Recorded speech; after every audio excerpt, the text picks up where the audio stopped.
Hey, welcome everybody to Video Chess Training on YouTube. This is International Master William Paschall, and thanks for subscribing and liking this video in advance. We're going to try something a little bit different here today. I'm going to review some games I played on lichess, a special stream I do every Wednesday, which is Blitz and Classical, with unusual openings. I call it Weird Wednesday. Every Wednesday on lichess at 10 a.m. CEST. So this week we played a game with white here, and we're going to go back to the initial position. So first game from the stream was quite an interesting game, this one here. This is black 2000 player named Plucro. We're going to go ahead and take a look. I played e4, black played e5. And normally I would play knight f3 and bishop e5 and maybe the Spanish when I'm white. But since it's an unusual opening stream, I decided to play the King's Gambit, which is really the fightingest move that you can play with white, essentially. So what an interesting game. We played f4. Of course, black can take on f4, play many different variations, but he played instead d5. This is a very classical, kind of romantic defense called the Falkbier, after the German master Ernst Falkbier. And black plays d5. We really don't have a lot of choices. I guess some move like knight to c3 might exist in theory, but most of the time white takes, as I did here, e takes d5. And now black has a choice. You can play queen takes d5 or c6 in a sort of gambit style, or e4 as in the game, or you can take on f4. Taking on f4 is interesting. So if we go to analysis here, we see the opening book, Opening Explorer on lichess, and this is not a complete database, but it's a pretty good sample, and you'll see that black plays e takes f4 most of the time. In modern games, classically speaking, we would see more e4 and c6 type of gambits. So keeping with the theme of kind of romantic play, black played e4. And now I played knight to c3 because I'm a little bit out of touch with the theory here in this variation. But it turns out that d3 is a better move. d3 right away. So there's a game, Short Karyakin. Occasionally it crops up in modern play. So it turns out that d3 is probably the best move. Instead we played knight to c3, kind of reactionary move on my part. It's hardly bad, but if we look at the computer engine here, the advantage goes down to about equal. It was after d3, perhaps I can keep a slight advantage. Now knight f6, and now there are two moves. I can play queen e2 or d3, both of which put pressure on the black center. Any move like bishop c4, something like that, leaves my king side a bit undeveloped. So I'm happy here to play d3, try to challenge the black center, and then black plays very actively. All 38 games here in the database are featuring bishop to b4. So it's really the only active move black can play. You could play knight takes d5, but I don't think that's good. You know, you could play knight takes d5, you're just down a pawn. So bishop b4, and then pawn takes pawn. Only because I know that there's a famous game that Morphy played where he was he was black, and the opponent played bishop d2 and then e3. This was invented by Morphy, as far as I know. And black gets a very active game after that. So we played instead pawn takes pawn. Black played knight takes e4, and then we played queen d4. I know this is some kind of theory, but over the board during my live stream, I kind of didn't realize I hadn't played the main line, you know, with d3 instead of knight to c3. So I didn't really understand why I wasn't remembering this well, but apparently I'm in kind of second best line for white. So here black, I think, should play queen e7. I mean, it makes sense, protecting the bishop on b4 and protecting the knight on e4. But instead my opponent played bishop takes c3. It doesn't seem like you have to give up that bishop for the knight just yet. And there are dangerous things that can happen if you take on c3. The bishop gets out to a3. So here Plucro played bishop takes c3. I think this move is fine, but it's not as flexible as queen e7. So white is kind of out of the woods, so to speak. And now after pawn takes pawn, black can castle. The threat being rook e8, of course. If I take the knight, rook e8, and white is down material. So we'd have to play knight f3. And I tend to think after like knight f3, rook e8, bishop e3, and I think c6, no, bishop f5. Okay, bishop f5, and this was a game that we see here, 2003. It looks about equal to me. So probably correct play is something like this, with about an equal game after bishop to b5. Black has more than enough compensation for the sacrificed pawn. So in the actual game, Black went astray, and the game became very strange after queen h4 check. This is just a blunder, and the problem is neither of us really knew the theory, but after g3, he can't take, because after knight takes, pawn takes, queen takes h1, queen takes g7, and Black has huge problems because of the threat of bishop a3. I guess this is a really big disaster. For example, queen e4 check, king f2. There's a check on c2 that doesn't really do anything for Black here, so rook f8 and then bishop a3, and it's basically over. So here Black is threatened with both rook e1, skewering the queen, and bishop a3, and queen takes f8. So there's not even any time to play knight d7. Queen takes c2 check. I wouldn't find king f3. Probably I would have found maybe knight e2 over the board. And after knight d7, bishop h3, it looks like this position is totally lost. Black's going to be losing major material with bishop takes d7 and mate on f8. So it's a very, very nasty situation here. Losing a whole rook, basically, for Black. So we go back to the game, and my opponent played instead a sensible move, realizing it was a mistake, played back to e7. And I could have played bishop a3. I didn't see that, so I played bishop e3. And the game was still about equal. Bishop e3. Bishop f5 is a blunder. And here, someone during the stream asked me, why didn't you take on g7? I said I didn't really understand why I didn't play it too. But at the moment over the board, I didn't see, like, queen takes g7, rook f8 will be all that devastating for Black. So I decided not to take, and after knight f3, Black should castle kingside. I don't know why Plucro didn't do that, but instead he played this move c5, which is a big mistake. Now I can take on g7. This is where I should definitely take on g7. I didn't do it. I played instead queen e5, which is a very conservative move, and Black should have traded queens and taken on c3. After queen takes this, I would have played pawn takes probably, knight takes c3, and it's hard to protect my d-pawn, so I have to play d6. And I think, honestly, a little like an Alekhine's defense or something. It looks like white's up a pawn, but kind of overextended. So I'm not sure that white is necessarily that much better in this position. But instead, it would have been devastating to play queen takes g7. I was just really not calculating here. Queen takes g7, and Black is in a lot of trouble. Rook f8, and then queen back. I win an extra pawn, basically an improvement over the last variation of a clear pawn. So that was the first game where I ended up winning a piece after a few more moves. Black there, not really sure why Black refused to castle kingside. Let's go back and take a look at the next game. I want to kind of go over can cover a few games here. So that was the first game against Plucro. The second game was really interesting. This player, Shahanshah, will go to the analysis board. And I wanted to play unusual openings every game on our Wednesday stream. So we played d4. It's a little harder to get unorthodox openings when you play d4. It seems like there's more possibilities available. Either playing an unorthodox opening on the first move, or maybe against various defenses against e4. The positions are a little sharper. But against d4, it's hard to play an unorthodox opening, actually. e6, and I'm thinking, well, how can I get an unorthodox opening here? I managed to do it by playing knight to c3, which is trying to get into some kind of rather unusual, maybe Veresov type opening. But my opponent plays d5, and now what can I do? Maybe bishop f4 would be a sort of London system. I was thinking about that, but I decided, okay, I'll play e4.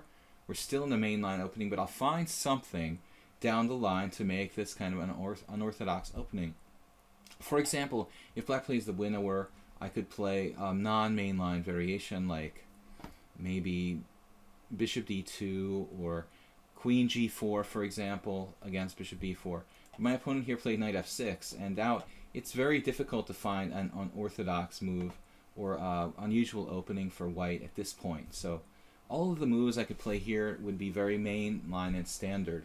Bishop g5, e5, pawn takes pawn.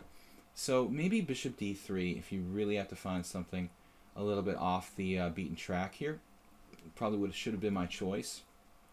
But I played in the end this move f3, which is very, very rare. We see a game here from Joel Benjamin versus Fedorovich in 1993. Highly suspicious because those guys are very good friends, and it was a draw. And I would be surprised if it wasn't some kind of like friendly draw where Joel just decided to play a weird move for fun or something. So that's kind of not really a good example game. Now, black played the sharpest move, the best move, c5, immediately trying to open the center, take advantage of f3, the fact that I weakened this diagonal from a7, g1. This is a very, very strong move, c5. And it can happen in kinds of variations of the Veresov as well. So I really like the c5 idea. Best move for black by far. And now I'm struggling to maintain an equal position after c5. It's so strong. So here, bishop e3, I don't know really what else to do. My intention is to take back, oddly enough, with the queen because it develops a piece. So if black had played something like c takes d, queen takes d4, knight c6, I would play bishop to b5. And the position has some similarities, maybe with some lines of the Trompowsky, just that the bishop is on e3 instead of on g5. So white doesn't have quite as aggressively placed pieces, but here we played knight c6, and now bishop b5 is really mandatory for white to get enough control of the center. And then black played a very creative move, queen a5. This is extremely aggressive. I don't know if it's the best move per se. C takes d is possible. I would play queen takes, and I think the position is slightly better for black. f3, really not a necessary move here. So it's almost like a kind of Chigorin with colors reversed. After a6, bishop takes c6, b takes c6, and now I've got to watch the threat of c5, d4, forking my pieces. So perhaps like e takes d, and then there's not a threat of c5 because of queen e5 check, so I can continue my development. Maybe knight e2. I think black's for preference here. The bishop pair is pretty strong. He's got this semi-mobile center, and I would say black's a little bit better. Nevertheless, white has chances, so kind of dubious variation with f3. That's probably best. He played interesting, though, move queen a5, and played now queen d2, and I still think that pawn takes pawn is more logical now, I think, because taking with the queen would kind of lose the tempo for white. But black played a6. This move is probably like allowing me to equalize again for the second time, not be worse. A little bit of a waste of time, and also taking away the a6 square from the bishop, which in some lines could be very useful on the a6 f1 diagonal. Kind of like a Nimzo Indian with colors reversed. So we have this a6 now forcing me to exchange, basically. And my one hope is that black's bishop, this French defense bishop on c8, will remain a bad piece. So strategically, that's kind of what we were playing for. And we do the best we can, knight on g to e2, getting castled. Strong move now by black, rook b8. And I was very, very reticent to play b3 here because of the threat of c takes d and bishop to b4. And if I play b3, my dark squares start to become weaker and weaker. So I was more comfortable playing rook b1. Another possibility is castling queenside, but it looks very risky to castle into a position where black has a lot of pawns, open lines, a bishop and rook and queen all bearing down on the queen side. So I think this is the safest move, rook b1. And black played knight d7. This was a passive move that surprised me. I didn't really know what this was about. I think Black wants to recapture with a knight on c5. And also Black's hoping to maybe maneuver knight b6 and knight c4, which would be powerful and obviously disrupting my position, attacking the bishop and queen. I'd have to play maybe b3 anyway. But nevertheless, it feels weird for Black to release the tension with the pawn moves, but this move looks strange to leave the center with a knight. So difficult to say what Black could do. I mean, Black could play something like bishop e7, just kind of waiting. But I think that this player, didn't want to lose a tempo. So knight d7 is interesting. Now it's my turn, and I've got to watch out for things like pawn takes pawn and pawn forks with c5, d4, etc. But when Black takes on d4, I can take back with a knight, and we'll have the threat of a fork on c6. So I could just castle here. The position's relatively level. Black with a solid center, activity on the b file. White castled now, king in a safe position. So queen c7 now, back to c7. And we have a chance here to play bishop f4. And this is what I did. Basically, when you're playing against the bishop pair, it's a good idea to trade that one single bishop off and then try to focus on the weak complex of squares. As in this position, Black's dark squares are a little bit weaker. So bishop f4 and then bishop d6. Bishop takes d6, queen takes d6, and I played e5. It's not essential that I play e5 here. We have a position with 16 pawns on the board, and White has 2 knights, and the Black bishop is very quiet right now. It's kind of restricted. It can't get outside its pawn chain very easily. So normally I want to get a Steinitzian kind of position with pawn e5 and control of the d4 square. And I thought I might be slightly better. But if we look at the computer evaluation here, it's a weaker kind of engine, but still gives us a general idea of where it stands. It's about equal or even a tiny bit better for Black, according to the computer. Maybe not, but it's not better for White, really. Despite the space advantage with e5 and 2 knights potentially being good in this closed position, White still doesn't have an advantage. Queen c7 and then f4. Pawn takes d4 at any moment Black could play, kind of chipping away at the center. Castles, pawn takes c5, and knight takes c5. And this is a critical moment where I could have played b4, which would maintain control of the d4 square. Maybe that was the best move, but I was afraid that ultimately Black would play c5 and leave me with an isolated pawn on the c line. Nevertheless, it's an interesting possibility. Maybe b4, knight goes back, and now I play something like knight d4. Black will probably play c5 or a5 possibly. And I think Black has enough counterplay despite the bad bishop on c8. So this game was a good game to a certain extent, but I was unable to really get any advantage. I was kind of lucky to be equal here. So if we go back to the initial position out of the opening, we have to say that, to kind of recap this, f3 is just not really a good move, and c5 gives Black energetic kind of counterplay. So if I want to get a weird position, maybe bishop d3 would be the best way to get a kind of unusual game against this. Again, c5, maybe as in this variation, also interesting there. But I have the feeling that bishop e3 has to be a better move than f3, which is slightly weakening. All right, let's take a look at our next game. This one I lost, I think. It was against Master Strength player Lonely Master. Alright, this is another game that I thought was the opening very interesting, and that's what we're focusing on here on our weird Wednesday opening stream. Let's go to analysis board. Okay, we are there already. So d4, and I'm going to play something I rarely play, the Dutch defense. Many people may consider this to be a mainstream opening, but for me it's not. It's not part of my repertoire. So now c4. A lot of players prefer to play fianchetto setups without c4 right away. Perhaps gives you more options. You can play g3 right away with the idea of knight h3, knight f4. Maybe delaying c4 or playing c3 instead. So there's something to be said for delaying c4 in the Dutch There's also a lot of very strong, aggressive, like anti-Dutch lines, like bishop g5, knight c3. I've experimented with most of these myself. Once I played the very strange g4 gambit. That's kind of an interesting idea. Maybe we'll save that for a future weird Wednesday's chess stream. And of course the Staunton Gambit e4, which is pretty heavily analyzed. Still should be about enough compensation for white.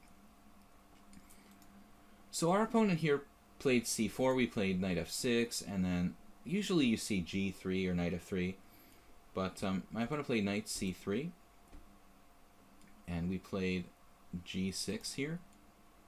And now there's some aggressive, crazy moves where I could play like h4 with the idea of h5, but most of the time you see g3, bishop g7, and we transpose into kind of the main line of the Leningrad, which is bishop g2, and now d6.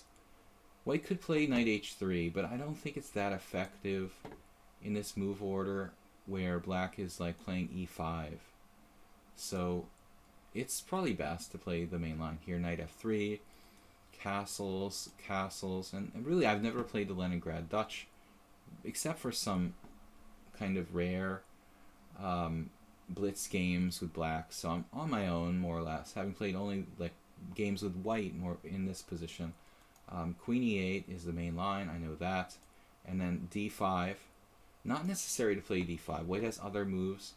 Knight d5 is a variation that's not really that dangerous probably. Rook b1 or rook e1, queen c2, b3, all these moves. Queen b3 is an interesting move. So here my opponent played d5, and then I play knight a6, which is main line in this position. I remember once long ago, I think I had a game with Kevin Spraggett who played bishop d7 against me very early. But here we have knight a6 and then a strange move from white, which I've never seen. It's not really played very often. Knight to d2. Now normally we would see rook b1 in this position or knight to d4. These are the two main moves. And there are also some other lines you can see here, like bishop e3, which kind of makes sense, bishop e3. I mean, it develops a piece. It's maybe against knight c5 a little bit, and sometimes you put the bishop on d4 to just play against the bishop on g7. So I think that's got to be a very simple way for white to play this, although I'm not sure what the plan is in the long term. It seems like a very solid way to play for white. So here, knight d2 though, this is a totally unknown move, and white playing a little bit like it was just a normal King's Indian or something. We played e5. Maybe the best move. I was unsure over the board how to handle this. I thought knight c5 anyway seems like a viable option. If black faces b4, we probably have knight e4 now. I'm not sure which one. It's hard to say. Maybe this one, knight e4. Bishop b2. It's just analysis variation. Knight takes c3, bishop takes c3. I'm going to have to get some counterplay at some point with e5. This doesn't look so appealing for black, honestly. Pawn takes e6, queen takes e6, and white seems to be slightly better. So I guess the way I played it with e5 turns out to be one of the best ways to play the game. I mean, only other option would be h6 and g5, but it looks like white's going to play maybe e4. So e5 it is, and I was prepared to meet e4 with f4. This is a kind of standard idea in the Dutch for black. f4 oftentimes is a pawn sacrifice, and we actually got that in this game. So we have pawn takes pawn, later on that is. Pawn takes pawn, and now the idea is not to take back with the queen. The queen is awkwardly placed there. White has knight to d5. And I just want to get my knight in the game. So this standard Leningrad Dutch kind of plan here. Possibly I could play c6 and maybe transpose to a kind of typical position. But in that case, I'm not sure I want my queen on e8. So we play knight c5 and white played e4. Very aggressive move. And now originally I intended on playing knight takes pawn. Knight takes pawn, knight takes knight. I'm not sure which one. Probably not a big difference. Pawn takes, for example, knight takes e4, knight takes e4, and bishop takes e4. But when I analyzed this position, I felt a little bit like white might be better. After bishop takes e4, bishop takes e6, the b7 pawn is hanging. So I wasn't really sure what's going on here. Now we look at it with the computer engine, it turns out that black might be okay. After bishop takes b7, rook b8. I just felt, I was also looking at bishop c4. That would probably be a long-term exchange sacrifice. I'm not sure if this can be played. Bishop takes c4, bishop takes a8. It's interesting though, because white has this weakness on the white squares. Maybe it's playable, but it's just not really looking too concrete. Rook e1, bishop d5. When I have threats of bishop h1, white gets very active here. This is computer variation. Rook e7, and white gets very, very active, and there's a possibility of queen f1 defending. So it would have been unclear and probably somewhat unsound for me to sacrifice this piece, this exchange on a8.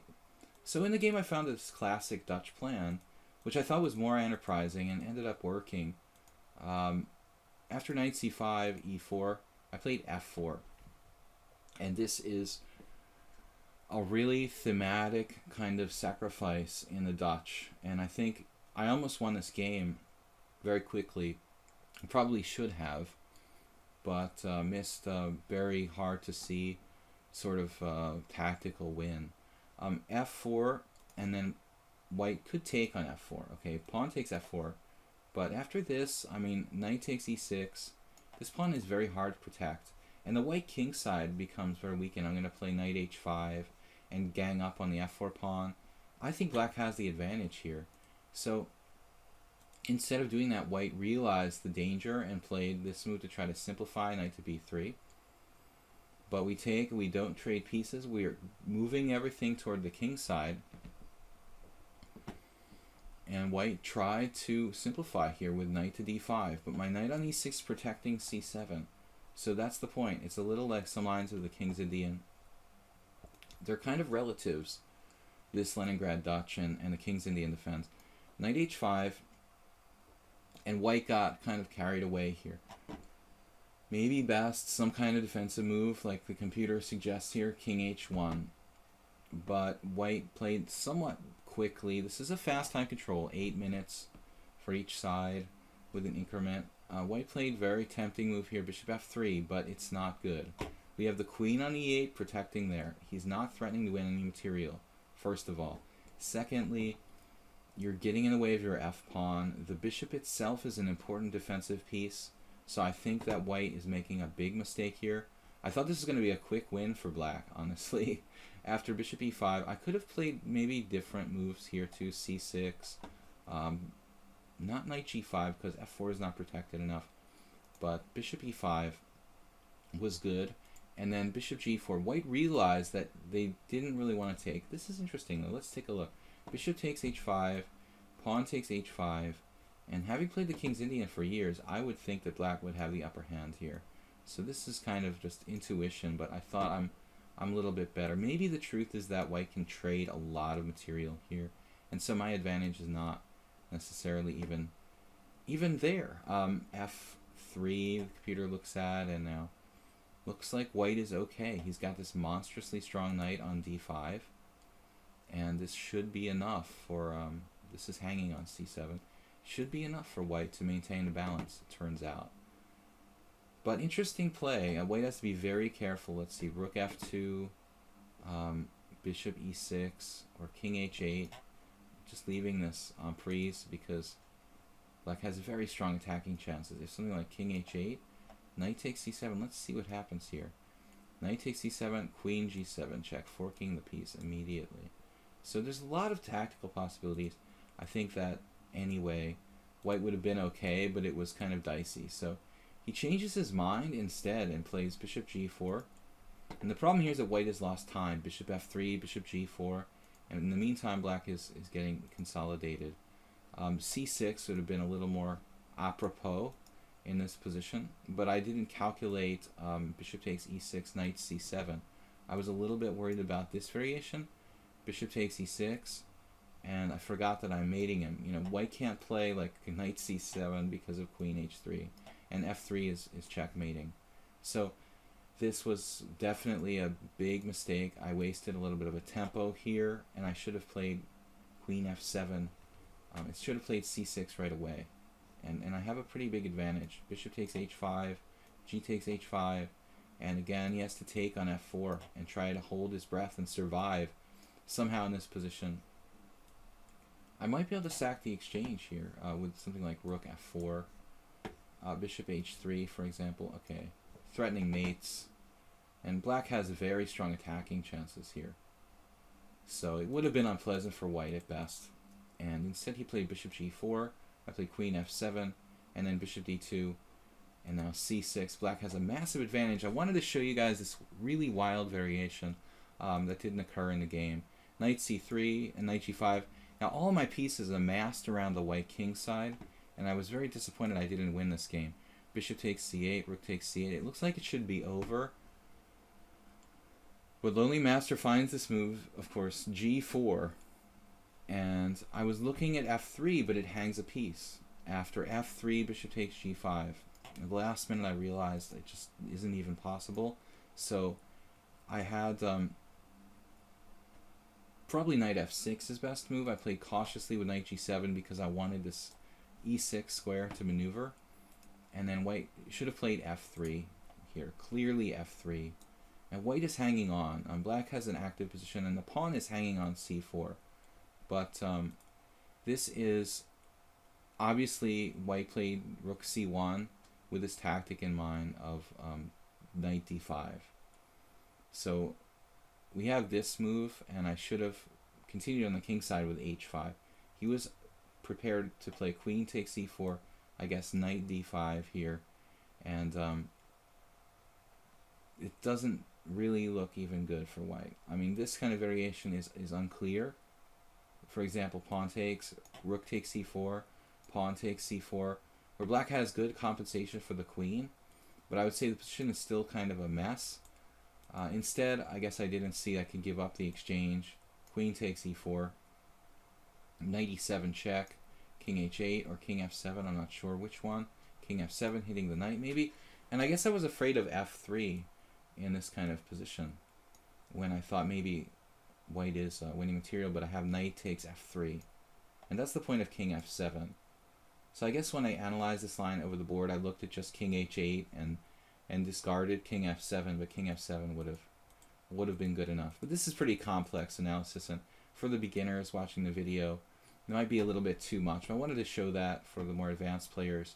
And the following variation, which is pretty neat, I played here knight h3 check, thinking that the game was basically strategically over, because after king h1, for example, I can just play f3, and positionally there's no way white is going to survive here with the bishop on e5, knight on h3, pawn on f3.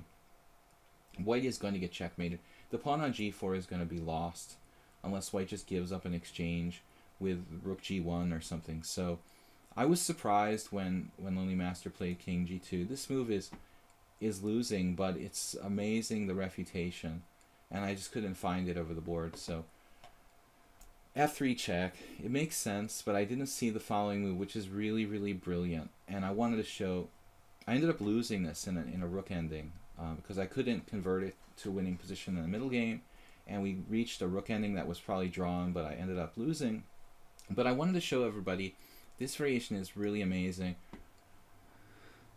You would expect black here to play like h5 or queen e6 with the idea of h5 or something like that, but there is this amazing move here, queen f6, which I never would have found, and very sort of like primitive plan of playing g5 and queen h6, and there's really almost no way to prevent it except for white just taking some kind of drastic measures. So this is a really pretty move. I would have found it in a long time control, but not in a blitz game. There's no way I would have found it over the board in the blitz game. So very hard to see. But the white king can't survive on h3. You play queen f6 with the threat of g5 and the threat of queen h6 mate, and basically white is totally in a total state of desperation here. The computer wants to just give a piece away with knight d4, which is obviously lost for white. I mean, I can just take it. So if that's the only defense, I don't know what else to suggest. Perhaps g5. If g5, queen e6 check, and the king is lured up. Now there has to be a way. And there it is. Bishop takes c3 with the idea of e4 falling. And you might say, well, where's the checkmate? Let's check it out. Well, let's say rook takes c3. Queen takes e4 check. King h3. Now how do we checkmate that king there? h5 at some point. Very interesting. Not obvious that black is mating white in this position. h5 would threaten mate in 1. White would have rook to g1 in that instance. Then we would have other mates with knight f5 and queen h4. So my question, I guess, is what happens after h5 pawn takes pawn, right? So h5 pawn takes pawn, because if rook g1, I mean, I just play knight f5. I would think knight f5 would be good enough. It's not, in fact, because of rook takes f3. So we have to check first, and then the white king is in a very strange situation where they will lose a lot of material with checks and discover checks. And mate in 3, in fact.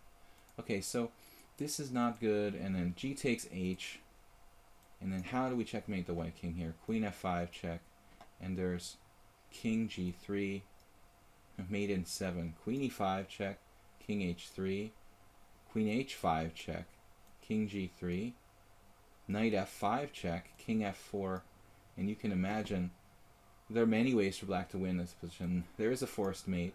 Knight takes h6, king e3, rook e8, king d3, queen f5, taking a walk with the king, and rook e4, queen e4 is better. So not easy to find, but the king doesn't survive on h3, but I couldn't see a way to do it over the board, so I decided not to sacrifice a piece and went on to lose this game. In the rook ending, what ended up happening, just to show you guys, I decided not to win a piece. White survived for a while, and then I won a pawn, but he defended very well. And in this position, I should have been winning. I should have been trying to open up the white king with like d5 probably, but I just tried to keep all the material and not do anything special. And later on, black reached an ending, a pawn up, but I was unable to win. At the end, if we go to the end of the game here, this kind of end game we had, and it's really fascinating. We reached the queen trade stage and reached this ending. I talk about this in the Dutch a lot, where the pawns move up for black. I joke a lot of times that black has always lost rook and pawn ending, and that's what in fact happened in this game. White is down a pawn. I even have a protected passed pawn on d4, which should be a monstrous advantage. But the fact of the matter is that my king is kind of stuck, and also my pawns are overextended. g6 is weak, e5 is weak, so the bases of my pawn chains are easily accessible. It's a draw, but I had to be careful here, and in trying to make progress, I actually couldn't find a way to do so. And white has a passed pawn, so I allowed the white king to just walk in here with king d3, king c4, and win the game with their own passed pawn. I have two passed pawns, with one of them a protected passed pawn, and white actually ends up winning the game with the king march in through c4, and it was actually very hard for me to save myself. Once the king got active here, I had to find a pretty difficult defense, I think.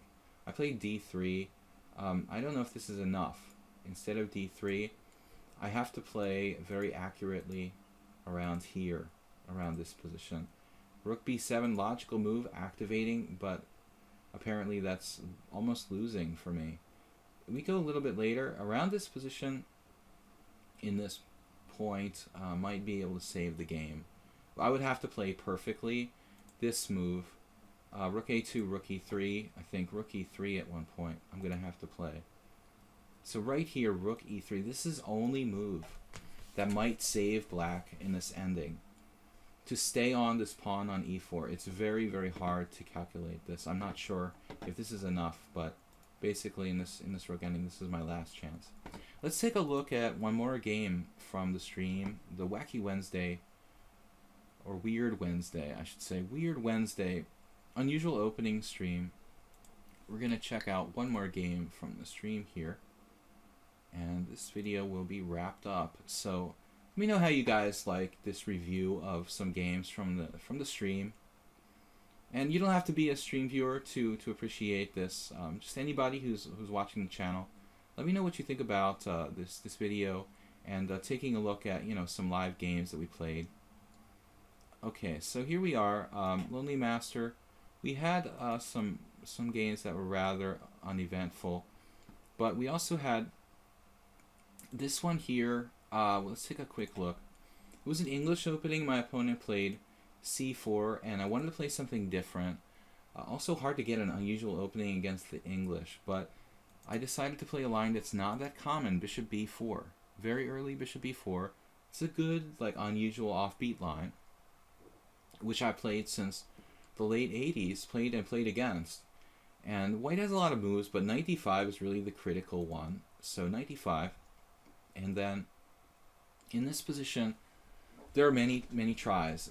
Even knight c6, that's a kind of bizarre move, but bishop e7, a5. That's what I played in the game today, which was very unusual. Bishop c5, bishop a5. These are old variations, like bishop c5, b4, bishop a5, sort of b4, c6. Very old variation going back to, you see a game here, Peterson, Sokolov, 1992. Trust me, I was playing it even before that. So I remember playing a game back in '88 with this variation. It was starting to be analyzed. Back in the late 80s, it wasn't even in the chess encyclopedia. So also bishop c5 is a move, and you'll see some strong players. Moisenko has played it a number of occasions, this bishop c5, and I also played it against that myself.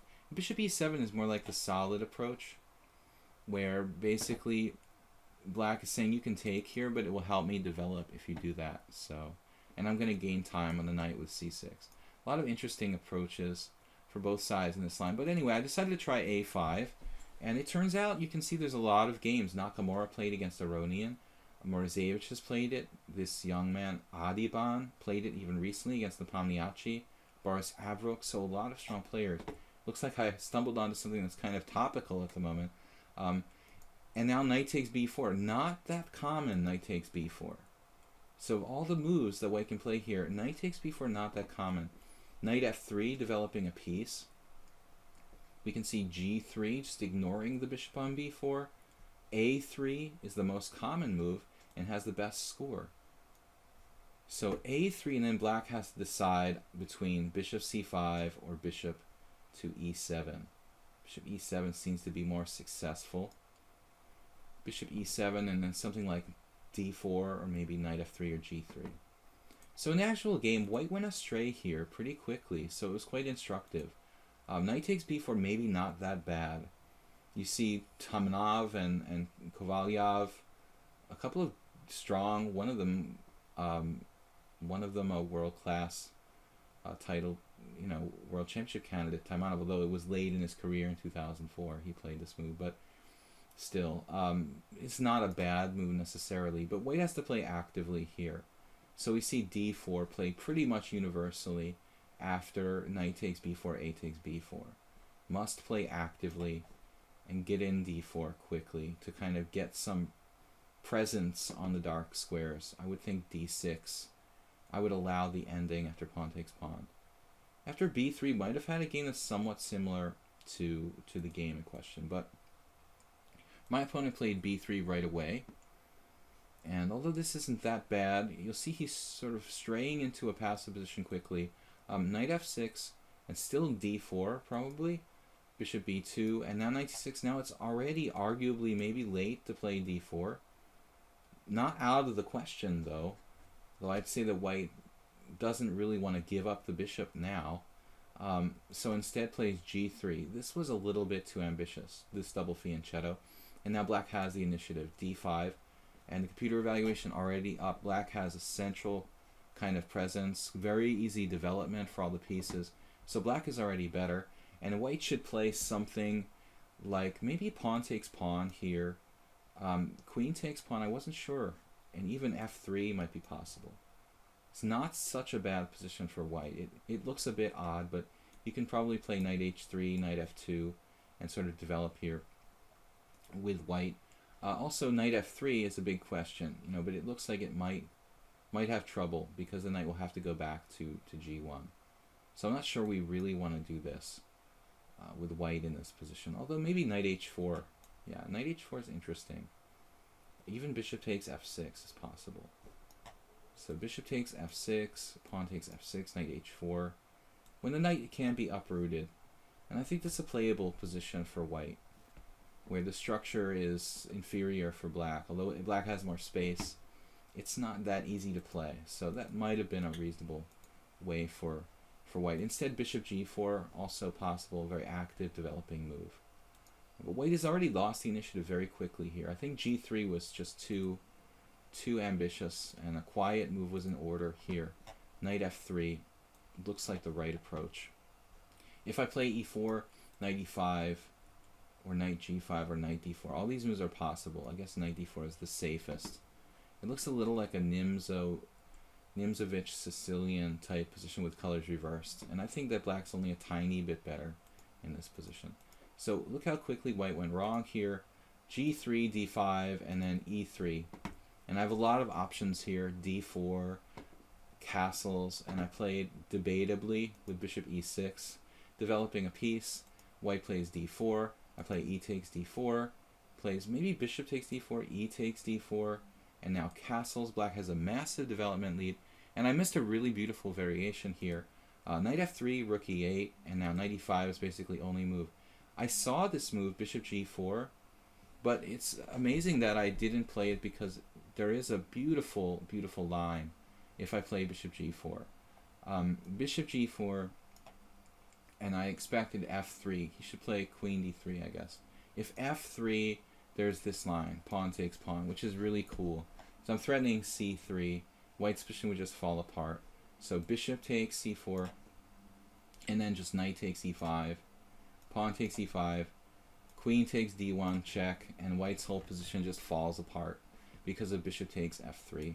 And that's a really neat variation I just didn't see when we were playing. So not a good position for white. And in the actual game, he ended up kind of getting away a little bit there for a moment, but I got an advantage anyway. B takes c, and here I have a lot of possibilities. I played knight d7. Maybe knight takes e5 is also good. Pawn takes e5, queen takes d1, check. King takes d1, knight to g4. Double attacking. f2 and e5. But in the actual game, I decided to play knight d7, kind of keeping the tension a little bit, winning a pawn, basically. And white should just castle with castles. Knight takes e5, d takes e5. And then queen takes d1, f takes d1. Black is clearly better. And white is fighting desperately for a draw, at least a pawn down here. In the actual game, he lost a piece with a silly move. Or hallucination, queen e2. And now f6, maybe black just sneakily threatening f6, which wasn't in the position a minute ago. Kind of that's the reason I played knight to d7 with this kind of cheapo f6. But white falls for it anyway. It was a difficult position for white. So we had a lot of fun with my Weird Wednesdays live stream at lichess. And I hope you enjoyed the review, and let me know how you guys like the idea of going over some live games, the kind of recap and evaluation of the games that we played live online. Something a little different that I don't normally do here on the YouTube channel, video chess training. So let me know, guys. International Master William Paschall. Don't forget to like and subscribe, and we'll see you either here or on my live stream. Bye-bye.